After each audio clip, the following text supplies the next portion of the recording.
नांदुरा शहरात भव्य बौद्ध संमेलनाचे आयोजन। महाबोधी महाविहार मुक्ती आंदोलनाच्या लढ्याला समाजात रुजविण्यासाठी संपूर्ण महाराष्ट्रभर महाबोधी महाविहार मुक्ती आंदोलन समितीच्या माध्यमातून अधिवेशने, बौद्ध संमेलने, जाहीर सभा, प्रशिक्षण शिबिरे, कार्यशाळा असे विविध कार्यक्रम घेऊन या आंदोलनाविषयी जनजागृती करून आंदोलनाची संघटनात्मक बांधणी करण्याचे काम सुरू आहे।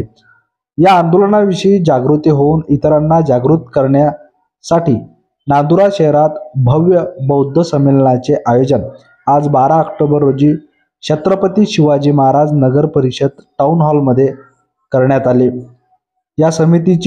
या संमेलनाचे अध्यक्ष रवींद्र हेरोळे हे होते। यावेळी ॲडव्होकेट राहुल लहासे, महाबोधी महाविहार मुक्ती आंदोलनाचे संघटक ॲडव्होकेट सुमेध किरवले, सुभाष जाधव मुंबई, प्रकाश कांबळे परभणी, धनाजी सुरोसे राष्ट्रीय अध्यक्ष ओबीसी पॅन्थर, इंजिनियर दिलीप शेंडे, ॲडव्होकेट संजय इंगळे, डॉक्टर विजय तायडे, पीडी सरदार, ॲडव्होकेट स्नेहल तायडे, सचिन देशमुख यांची प्रमुख उपस्थिती होती।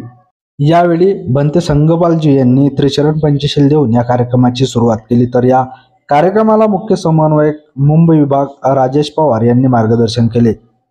या संपूर्ण संमेलनाचे आयोजन बुलढाणा जिल्हा संघटक सुशील इंगळे यांच्यासह रतन डोंगरदिवे, दिलीप इंगळे, शिवम वाकोळे यांच्यासह महाबोधी महाविहार मुक्ती आंदोलन समिती बुलढाणा जिल्हा यांनी केले।